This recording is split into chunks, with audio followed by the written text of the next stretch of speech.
Hello everyone, Jai Mahakal. I welcome you all in another session of Spoken English Language Program which is based on my book Let's Speak English. तो आइए शुरू करते हैं। अभी तक हमारा चल रहा है द फ्यूचर परफेक्ट टेंस, है ना। फ्यूचर परफेक्ट टेंस में मैं भविष्य में यह कार्य कर चुका होऊंगा, है ना। कार्य का हो चुकना, that is the third form, है ना, परफेक्ट टेंस, जिसमें हम वर्ब की थर्ड फॉर्म यूज करते हैं। तो हमारा अभी जो आती है that is your Hindi to English translation sheet. तो आइए शुरू करते हैं। हमारा सबसे पहला सेंटेंस जो आता है दैट इज़ मैं पानी पी चुका होऊंगा। तो आई के साथ लगेगा शेल, तो I shall have drunk water. Drink, drank, drunk, third form आएगी यहाँ पे, ठीक है। I shall have drunk water. क्या तुम गाना गा चुके होगे? तो will you have sung a song? Sing, sang, sung. तो will you have sung a song? Show खत्म हो चुका होगा, तो उसके लिए क्या होगा? That is the show will have finished. The show will have finished. आपका नेक्स्ट सेंटेंस आता है वह तबला बजा चुका होगा। तबला जो है वो हमारे शॉर्ट्स में भी देख चुके हैं, उसे हम क्या कहते हैं? टेबर। तो वह that is he will have played the tabor. तबला बजाना इज प्ले करना, है ना। तो he will have played the tabor. Next sentence है शो खत्म हो चुका होगा। तो शो खत्म होना मतलब फिनिश हो जाना, तो the show will have finished. Finish का सेकेंड फॉर्म भी फिनिश्ड होता है और थर्ड फॉर्म भी फिनिश्ड होता है। तो the show will have finished. Then आपका नेक्स्ट सेंटेंस आता है क्या चलचित्र समाप्त हो चुकी होगी? चलचित्र क्या होता है? दैट इज सिनेमा, मूवी, है ना। चलचित्र is movie in English.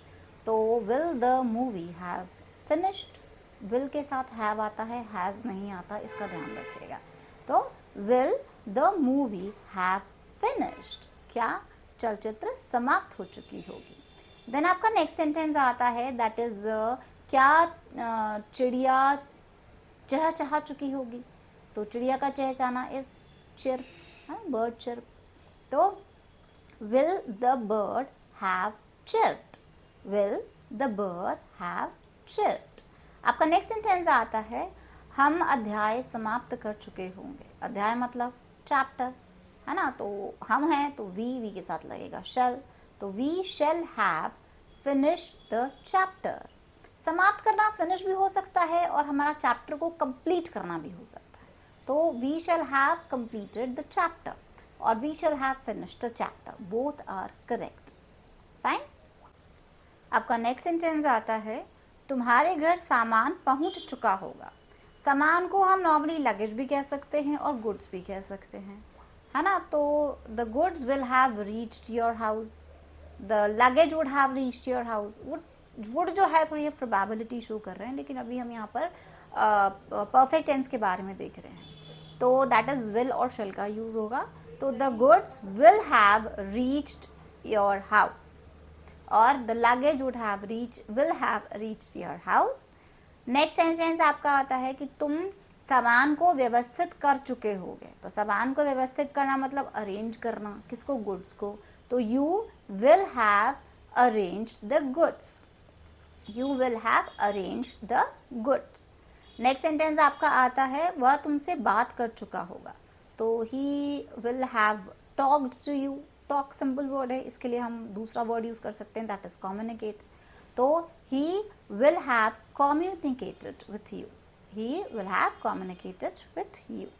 Then आपका नेक्स्ट सेंटेंस जो है दैट इज क्या तुम्हारा रिश्ता पक्का हो चुका होगा? तो पक्का होना मतलब फाइनलाइज हो जाना, है ना। रिश्ता इज रिलेशनशिप।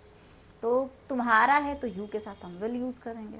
तो will your relationship have finalised. Will your relationship have finalised.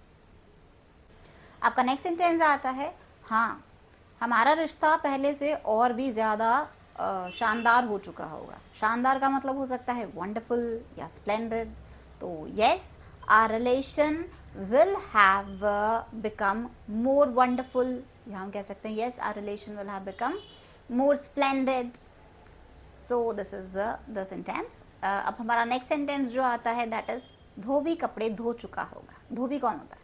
Washerman, है ना. तो washerman will have washed the clothes. Wash, washed, washed, है ना. तो 3 दैट इज ईडी लगता है उसमें थर्ड फॉर्म में भी. तो the washerman will have washed the clothes. आपका नेक्स्ट सेंटेंस आता है मैं सेब खा चुका हूँगा. तो I shall have eaten the apple.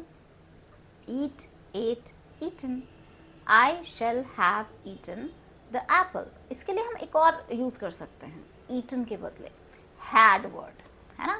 तो I shall have had the apple. This sentence is also correct. Fine.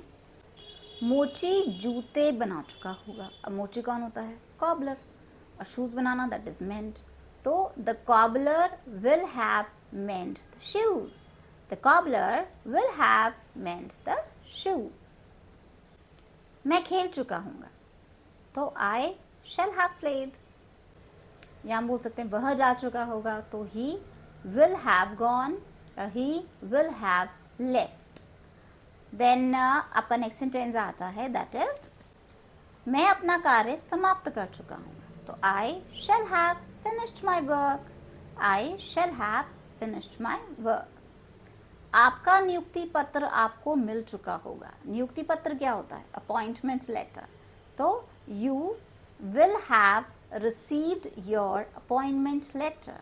You will have received, प्राप्त करना is received your appointment letter.